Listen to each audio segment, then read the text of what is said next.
ওই যে অনেক লোক ডাকাতি করতে গেছে, আগের জামানার ঘটনা।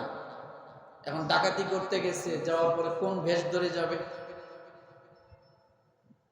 এখন বড় পাঞ্জাবি, জুব্বা, টুপি, তাসবি হাতে নিয়ে এক গ্রামে বসে ডাকাতি করার জন্য তারা ওই গ্রামে ঢুকে পড়ছে। কিন্তু ভেষ কিসের? আল্লাহর ওলির। ভেষ কিসের? উদ্দেশ্য কি? ডাকাতি করা।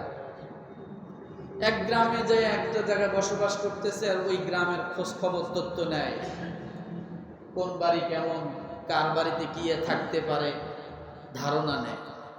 আর ওই জায়গায় বসে বসে শুধু জিকির করে, জিকির করে, তাসবিহ হাতে নিয়ে জিকির করে, মানুষ দেখলেই জিকির করে। তো অনেক লোক যখন একসঙ্গে বসে বসে জিকির করে, মানুষ একটু আলোচনা করে কিনা, জিকির এই মানুষগুলা সবসময় জিকিরের হালতে থাকে, এরা তো অনেক ভালো মানুষ। এই কি করে মানুষ বিভিন্ন বাড়ির থেকে খাবার দাবার, বিভিন্ন হাদিয়া নাস্তা সব পাঠায় দেয়, ফল পাকড় সব দেয়। খাওয়া শুরু হয়ে এলো, জিকির করে, আর প্ল্যান কিন্তু আরো শক্তিশালী হইতেছে, কোন বাড়িতে ডাকাতি করা যাবে। কারণ ওখানে অবস্থান না করলে তো ওই এলাকার ভাবসা বুঝবে না, তাই না? এখন এত পরিমাণ জিকির করতেছে, মানুষকে বুঝাচ্ছে অনেক বড় আল্লাহওয়ালা।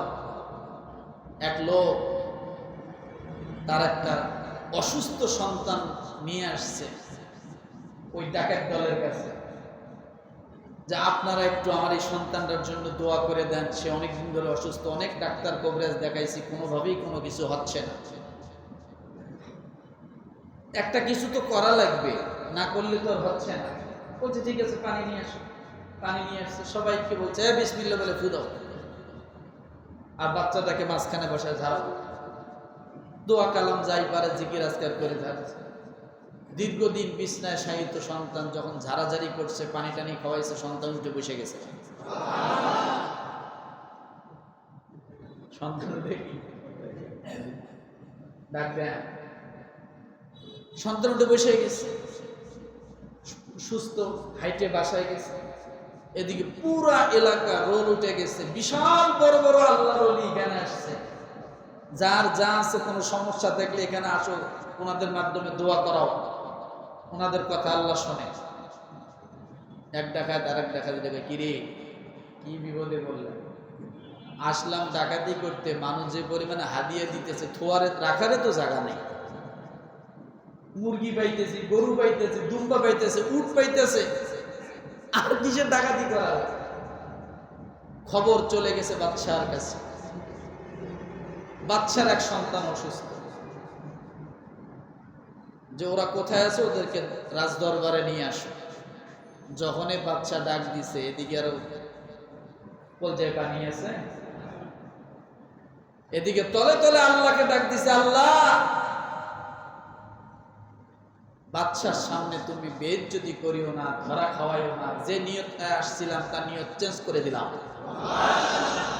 তোমার কুদরতি পায়ে ধরে বলি, যদি বাদশা তার সন্তান সুস্থ না হয়, তাহলে আমাদের জেলখানা ছাড়া আর কোনো উপায় নেই, ফাঁসি হয়তো হইতে পারে। আমরা এখানে আসছি, রাস্তা দিয়ে যায় আর আল্লাহকে ডাকতে আছে, আল্লাহ আল্লাহ আল্লাহ, আর বারবার জিজ্ঞাসা, আর কদ্দূর রাজ দরবার করে, এই যে কাছে, যখনই কয়েক কাছে কলজে আর পানি থাকে না, রাস্তা এত তাড়াতাড়ি শেষ হলো কেন? রাজ দরবারে ঢুকে গেছে, আল্লাহকে ডাক দিতেছে, তওবা করতেছে মনের ভিতরে ভিতরে। বাদশার সন্তান উপস্থিত, বলছে যে তোমরা যদি একে সুস্থ করে দিতে পারো, তোমরা আমার কাছে যা চাবা আমি তাই দিব, তোমরা যা চাবা সব দিয়ে দেব, তোমাদের চাইতে যেন কোনো কমতি না হয়। আল্লাহর কাছে মাফসাফ চাইয়া সবগুলো বসে বলতেছে, কিরে জেলখানাটা দেখে আয় তো আগে, থাকা যাবে কিনা। সব খোঁজ খবর নিয়ে আল্লাহর কাছে ডাক দিয়ে বলতেছে, আল্লাহ তুমি বাঁচাইতে পারো, তুমি মারতে পারো, যদিও উদ্দেশ্য ডাকাতে ছিল, কিন্তু জিকির তো তোমার করছিলাম। কার নামে ডাকছিলাম? তোমার নাম ধরেই তো ডাকছিলাম।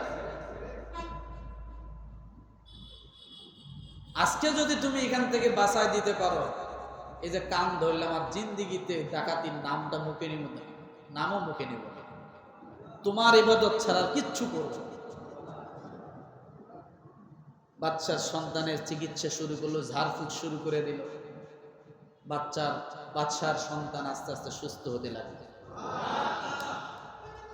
আল্লাহ তাআলা ডাকাতদের তওবা কবুল করে নিল। তখন ওই জামানার সবচেয়ে বড় বড় ওলি ওই ডাকাত দলের সবকটা আলাদা আলাদা ছিল। এই জন্য বলি, হজে মানুষ যে উদ্দেশ্যই যাক না কেন, ওখানে যাওয়ার পর হয়তো বা তার দিলটা পরিবর্তন হতে পারে। এই জন্য আল্লাহর কাছে বেশি বেশি করে তওবা করা, চাওয়া, উদ্দেশ্য যাতে এক হয়। মনে থাকবে ইনশাআল্লাহ।